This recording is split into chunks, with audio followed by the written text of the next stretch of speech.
Il y a 80 ans prenait fin le conflit le plus meurtrier de l'histoire mondiale. Fin au moins pour sa partie européenne, puisque le Japon ne capitulera qu'en août 1945, après les bombardements nucléaires d'Hiroshima et Nagasaki. Entre 60 et 70 millions de morts, dont 50 millions de civils, une hécatombe effroyable. Le 8 mai 1945, ce n'est pas simplement la fin d'une guerre en Europe. C'est un jour de victoire contre le nazisme et le fascisme, un jour de libération. Je veux rendre hommage à tous ceux et toutes celles dont les efforts et les sacrifices ont permis cette victoire. Hommage aux forces de la France libre, composées de troupes coloniales et de jeunes hommes et femmes de métropole, ou encore de militants antifascistes issus de nombreux pays ayant répondu à l'appel du général de Gaulle. Hommage aux soldats des armées coalisées du Royaume-Uni, des États-Unis, du Canada, de l'Australie, de Nouvelle-Zélande, et à tous les soldats de pays occupés ayant choisi de rejoindre l'Angleterre et qui participeront au débarquement de Normandie.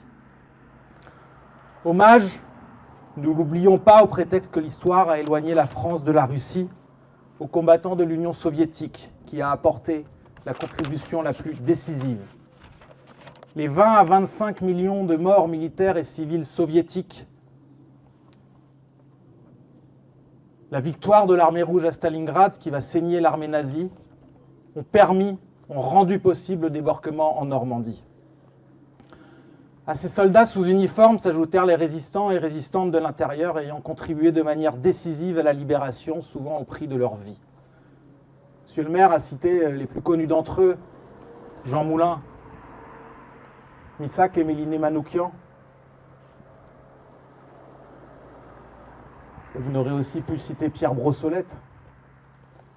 Mais je veux citer un d'eux moins connu, mais puisque nous sommes à Weimar où il est inhumé, je voudrais parler de François Mauriac.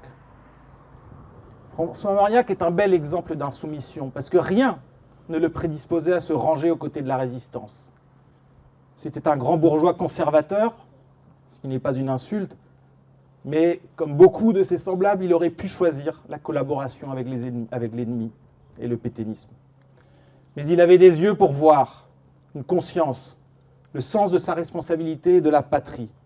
En dépit de ce qui aurait pu l'amener à dire comme d'autres, mieux vaut Hitler que le Front populaire, ou plutôt Pétain que De Gaulle, il a dit non, car il avait compris l'essentiel. Le fascisme, écrivait-il, est construit sur le mépris de l'homme. Oui, le fascisme et le nazisme, c'est le mépris raciste de son prochain, la déshumanisation et la haine érigée en système de gouvernement jusqu'à l'extermination de masse. Haine raciste des Juifs, dont 6 millions furent exterminés. Haine des Noirs, massacrés en masse par l'armée allemande en juin 1940, quand les soldats blancs étaient faits prisonniers. Haine des Slaves, haine des communistes et des Rouges traqués et décimés, comme tous les opposants. Haine des Tziganes, exterminés par centaines de milliers. Haine de tout ce qui était ou semblait autre. Alors je le dis, à l'heure où le sali nazi revient à la mode au cœur du pouvoir aux États-Unis, où l'extrême droite pavoise chez nous comme chez nos voisins, où des groupes néo-nazis multiplient les violences dans nos rues dans la quasi-indifférence, et où des associations qui s'y opposent sont menacées de dissolution, je veux rappeler que les fascistes et les nazis n'ont pu prendre le pouvoir que parce que les esprits étaient, pour une part, préparés à l'accepter.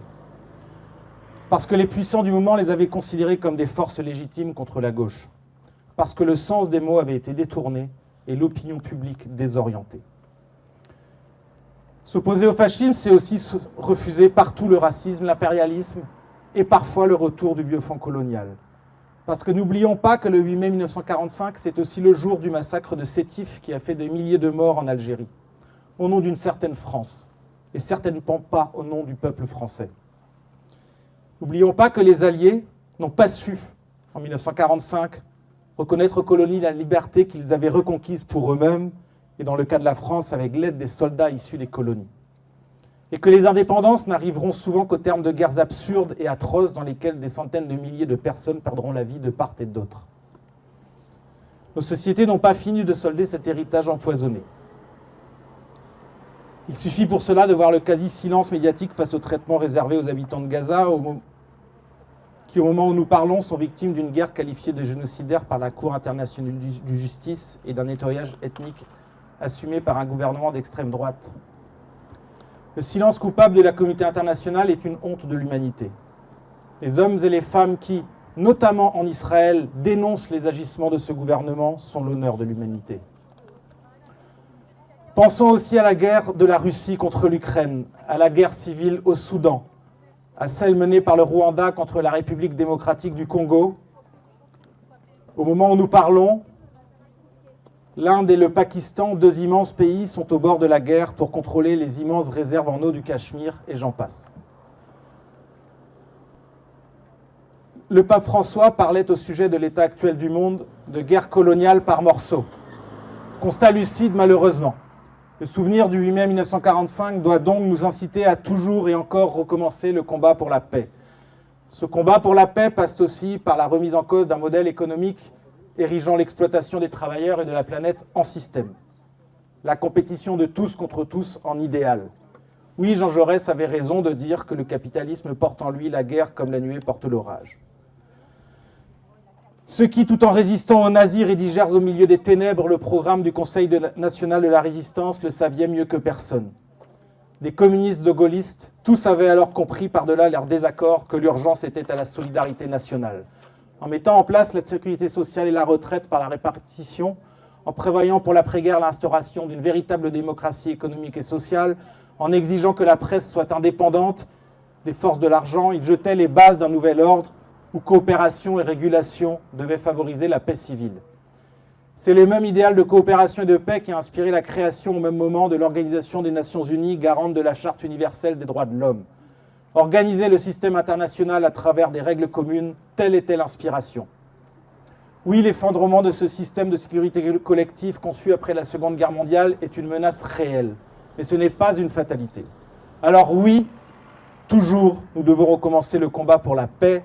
Nous le devons à nos frères et sœurs en humanité, nous le devons à nos enfants.